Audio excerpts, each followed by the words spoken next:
Hello friends, मैं रवि रंजन स्वागत करता हूं ITI technical information YouTube channel पे। तो दोस्तों, फीटर ट्रेड से संबंधित असाइनमेंट टेस्ट को सॉल्व कर रहे थे और हम लोग ने 18 पार्ट कंप्लीट किए थे और आज हम लोग 19 पार्ट शुरू करेंगे और एक्सरसाइज जो होगा वो 1.2.22 होगा। तो इसमें काफ़ी महत्वपूर्ण प्रश्न को आज सॉल्व करेंगे। तो चलिए शुरू करते हैं बिना समय गवाए हुए। और इससे पहले यदि आप आईटीआई टेक्निकल इन्फॉर्मेशन चैनल पे नए हैं तो चैनल को सब्सक्राइब कर लीजिए, बेल आइकन को दबा दीजिए ताकि आपको इसका नोटिफिकेशन सही समय पे मिले। तो दोस्तों, आज का महत्वपूर्ण प्रश्न है और पहला प्रश्न है जो है आज का वो है which machine is use to resharpen the chisel. छेनी को फिर से तेज करने के लिए किस मशीन का उपयोग किया जाता है। तो होता क्या है कि जब आप छेनी से या चीजल से काम करते हैं तो उसके जो कटिंग एज है वो ब्लंट हो जाते हैं और उसको फिर से रीशार्प करने की ज़रूरत होती है, यानी कि पुनः से तेज करने की आवश्यकता होती है। तो किस मशीन के द्वारा करेंगे? क्या सरफेस ग्राइंडर के द्वारा या फिर पेडेस्टल ग्राइंडर के द्वारा या फिर सिलेंड्रिकल ग्राइंडर या फिर टूल एंड कटर ग्राइंडर? तो वो कौन से ग्राइंडर का इस्तेमाल करके आप जो है चीजल को एज के शार्प करेंगे? तो उसके लिए करेंगे पेडेस्टल ग्राइंडर का। तो ऑप्शन बी इसका करेक्ट होगा, पेडेस्टल ग्राइंडर। चलिए अगले प्रश्न पे। और अगला प्रश्न है what is the use of tool rest in grinding machine. Grinding machine में टूल रेस्ट का उपयोग क्या है? तो ग्राइंडिंग मशीन में टूल रेस्ट का पूछा गया है कि उसका इस्तेमाल, इसका उपयोग क्या है। तो to guide the tool, tool को मार्गदर्शन करने के लिए, to support the tool, tool का समर्थन करने के लिए, या फिर टू गार्ड द व्हील, पहियों को सुरक्षा के लिए, या फिर to save the grinding wheel, grinding पहिया को सुरक्षित करने के लिए। तो जो टूल रेस्ट होते हैं ग्राइंडिंग मशीन में उसका इस्तेमाल किया जाता है टू सपोर्ट द टूल, यानी कि टूल को सपोर्ट करने के लिए जो है वो टूल रेस्ट का इस्तेमाल किया जा सकता है। तो यहाँ पे देख सकते हैं दोस्तों कि टूल रेस्ट जो है इस वाले फिगर में यहाँ पे टूल रेस्ट दिया गया है। ये जो है इसे टूल रेस्ट कहा जाता है जिस पे जब आप कोई चीजल है या फिर डिवाइडर है या डॉट पंच है तो उसको जब आप शार्प करते हैं तो इसी टूल रेस्ट पे उसको होल्ड करते हैं। इस पे इस तरह से होल्ड करके आप इसके एज को बनाते हैं। तो ये जो है टूल रेस्ट का प्रयोग होता है, वो टूल को सपोर्ट करने के लिए किया जाता है। चलिए अगला प्रश्न नंबर 3 है जिसमें कहा गया है कि which grinding machine is shown in figure. किस ग्राइंडिंग मशीन को आकृति में दिखाया गया है? तो ये जो आकृति दिखाया है, ये जो फिगर है वो किस टाइप के ग्राइंडिंग मशीन है? क्या ये बेंच ग्राइंडर है या फिर पेडेस्टल ग्राइंडर है या सरफेस ग्राइंडर या टूल एंड कटर ग्राइंडर है? तो आप इसको इमेज को देखकर बता सकते हैं कि ये जो इमेज दिया गया है वो है पेडेस्टल ग्राइंडर का। तो ऑप्शन बी इसका करेक्ट होगा। वही बेंच ग्राइंडर जो होता है वो दोस्तों बेंच पे असेंबल किया जाता है, बेंच पे फिट कर दिया जाता है और छोटे कार्य के लिए बेंच ग्राइंडर का इस्तेमाल किया जाता है। वही बड़े और अधिक मेटल रिमूव करने के लिए पेडेस्टल ग्राइंडर का इस्तेमाल किया जाता है। अब देखिए ये जो ग्राइंडर होते हैं उसके कई भाग है, पार्ट्स है, जैसे कि ये जो आपका टूल रेस्ट हो गया, ये जो है आपका नीचे जो आप देख सकते हैं ये ग्राइंडिंग व्हील है और ऊपर जो है वो गार्ड लगा होता है जिसके माध्यम से जो कटिंग चिप्स होते हैं वो यहाँ पे सेफ हो जाते हैं, आपके आँख तक नहीं पहुँचते हैं। और ये जो है कोर्स व्हील है और इस तरफ दूसरे तरफ जो है फाइन व्हील है और ऊपर में जो देख सकते हैं इसको गार्ड है जो व्हील गार्ड दिया गया है। और यहाँ पे जो है कूलेंट का कंटेनर दिया गया है। जब आप कोई चीजल या डिवाइडर या फिर पंच को आप जब ग्राइंडिंग करते हैं तो इसके माध्यम में यहाँ पे कूलेंट रखता है, जिसमें से आप इसका इस्तेमाल कर आप अपने टूल को ठंडा करके फिर से आप ग्राइंडिंग करते हैं। तो ये जो है इस प्रकार से इसके कई भाग दिए गए हैं। चलिए अगले प्रश्न पे, प्रश्न नंबर 4, और इसमें पूछा गया है what is the name of the part marked x. यहाँ पे जो एक्स दिया गया है उसे पूछा गया है कि उसका नाम क्या है। तो क्या ये टूल रेस्ट है, व्हील गार्ड्स है, फाइन व्हील है या फिर कोर्स व्हील है। तो दोस्तों अभी जस्ट हमने बताया था कि ये जो है ऊपर वाला भाग जो है ये जो है वो व्हील गार्ड होता है, और ये जो पहिया होता है इसको ग्राइंडिंग का ग्राइंडिंग व्हील कहा जाता है। जो इस तरफ राइट साइड में होता है वो कोर्स व्हील होता है, और लेफ्ट साइड तरफ होते हैं वो फाइन व्हील होते हैं। तो इसमें एक्स के रूप में ये गार्ड व्हील का पूछा गया है, तो ये है व्हील गार्ड। तो ऑप्शन बी इसका करेक्ट होंगे। चलिए अगले प्रश्न पे चलते हैं, और अगला प्रश्न है प्रश्न नंबर 5, और इसमें पूछा गया है कि which machine process is use to clean the mushroom head chisel. Mushroom head chisel यानी कि छेनी को साफ करने के लिए मशीनिंग प्रक्रिया का उपयोग किया जाता है। तो क्वेश्चन में पूछा गया है कि जब आप चीजल के हेड जो है वो मशरूम टाइप के हेड बन जाते हैं तो कौन सी प्रक्रिया के द्वारा उसके हेड को साफ किया जाता है। तो क्या मिलिंग के द्वारा या फिर प्लानिंग के द्वारा या शेपिंग के द्वारा या फिर ग्राइंडिंग के द्वारा।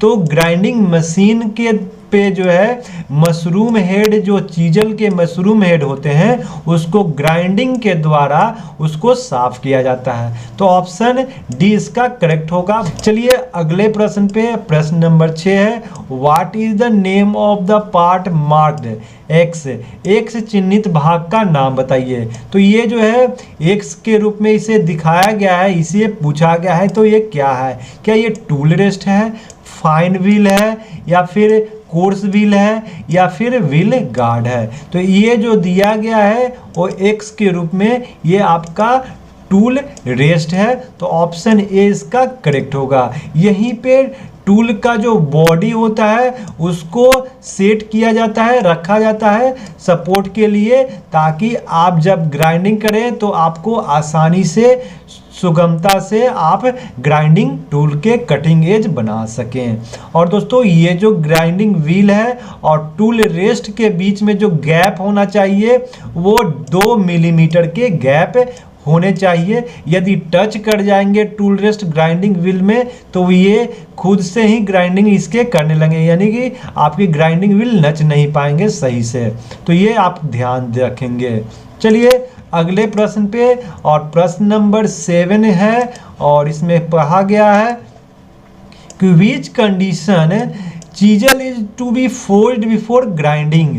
ग्राइंडिंग से पहले किस स्थिति में छेनी फोर्ज किया जाता है। तो काफ़ी महत्वपूर्ण प्रश्न है दोस्तों। इसमें कहा गया है कि जब आप ग्राइंडिंग करने से पहले छेनी को फोर्ज करते हैं तो वो कौन से कंडीशन में आप पहले फोर्ज करते हैं उसके बाद ग्राइंडिंग करते हैं। तो क्या कटिंग एज ब्लंट होने पर, या फिर कटिंग एज रस्टेड यानी कि जब कटिंग एज में जंग लग जाए तब, या cutting edge too thin cutting edge बहुत पतला हो जाए तब, या cutting edge too thick cutting edge मोटा हो जाए। तो जब आपको ग्राइंडिंग करने से पहले फोर्ज करना है तो वो कंडीशन होता है कटिंग एज टू थिक, यानी कि कटिंग एज जो है आपकी बहुत मोटे हो जाए तो उसको सबसे पहले फोर्ज कर देंगे, उसके बाद आप उसको ग्राइंडिंग करेंगे, ग्राइंडिंग करके कटिंग एज बनाएंगे। अगला प्रश्न है which part of the chisel is to be provided a slightly convexity while grinding। Grinding करते समय छेनी के किस भाग को उत्तलता प्रदान करना है। तो जब आप ग्राइंडिंग करते हैं तो ग्राइंडिंग के जो आपके जो टूल्स हैं उसके किस भाग में उतलता प्रदान करनी है। उतलता करने का मतलब यदि चीजल है तो चीजल के कटिंग एज में थोड़ी सी उतलता यानी कॉन्वेक्सिटी प्रदान कर दी जाती है। तो किस भाग में की जाती है? क्या वो बॉडी है, हेड है, सैंग है या फिर कटिंग एज है? तो कटिंग एज इसका करेक्ट आंसर होगा। कटिंग एज के जो एज होते हैं वहां पे थोड़ी सी कॉन्वेक्सिटी कर दी जाती है ताकि जो किसके कटिंग एज है वो पूरी कटिंग एज जो है किसी धातु पे ना लगे। जो कॉन्वेक्स वाले भाग है वही उसी के माध्यम से कटिंग किया जाए। तो ये चीज की जाती है चीजल में कॉन्वेक्सिटी। चलिए अगले प्रश्न पे, और अगला प्रश्न है Which part of the chisel is to be rested on tool rest while grinding? Grinding के समय टूल रेस्ट पर छेनी के किस हिस्से को आराम करना है?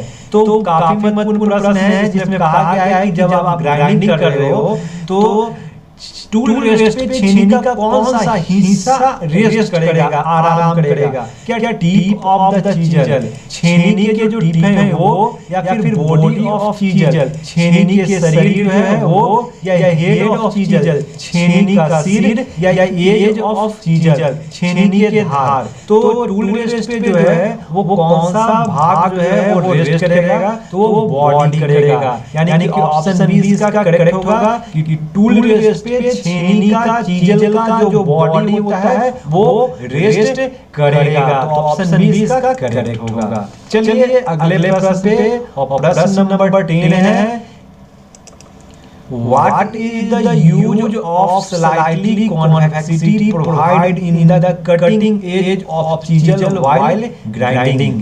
ग्राइंडिंग के समय छेनी की धार में प्रदान की गई मामूली उतलता का क्या उपयोग है? जब आप चीजल को ग्राइंड करते हैं तो उसमें जो कॉन्वेक्सिटी देते हैं उसका क्या काम है? To get the sharp edge, तेज धार पाने के लिए, टू अवॉइड ब्रेकेज, टूट से बचने के लिए, या टू सेव टाइम, टाइम बचाने के लिए, या फिर to avoid digging in the sides while chipping, chipping करते समय पक्षों में खुदाई से बचने के लिए? तो बिल्कुल करेक्ट आंसर होगा option D, to avoid digging in the side while chipping. जब आप चिपिंग करते हैं तो जो कटिंग एज है वो पूरी कटिंग एज जो है धातु पे ना लगे।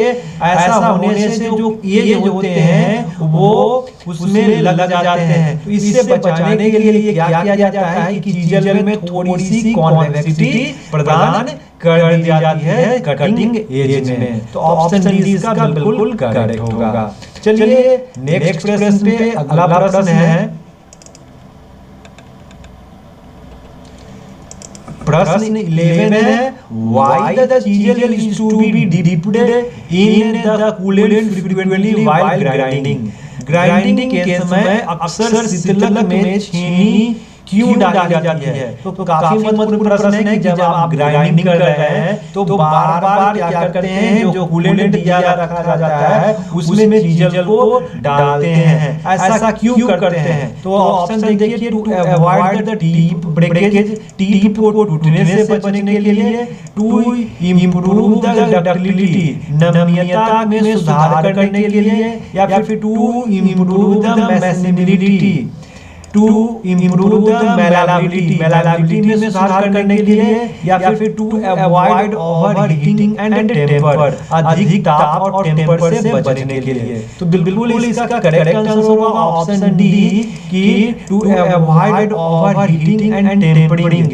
यानी कि जब आप ग्राइंडिंग करते हो तो क्या होता है कि जो आपका चीजल है वो हीट हो जाता है और वो अपना टेम्पर होने लगता है। तो इससे बचने के लिए क्या करते हैं कि कि बार-बार जो है हम लोग चीजल को कटिंग एज बनाते समय क्या करते हैं, कूलेंट का इस्तेमाल करते हैं जिससे कि वो अपना ज्यादा हीट ना हो और टेम्पर उसके बचे रहे। तो ऑप्शन डी इसका करेक्ट होगा। तो दोस्तों ये काफी महत्वपूर्ण प्रश्न जो है आज के चैप्टर में हमने सॉल्व किया है। कैसा लगा कमेंट करें, अच्छा लगा होगा तो लाइक और शेयर कर दीजिए, और चैनल पे आप अभी तक नए हैं तो चैनल को सब्सक्राइब भी कर दीजिए, बेल आइकन को दबाना ना भूलें ताकि आपको इस प्रकार का इंफॉर्मेशन और महत्वपूर्ण जानकारी सबसे पहले मिले। और वीडियो को लाइक और शेयर जरूर कर दें। तो चलिए फिर मिलते हैं इसी प्रकार के नए और इनोवेटिव वीडियो के साथ। तब तक के लिए जय हिंद।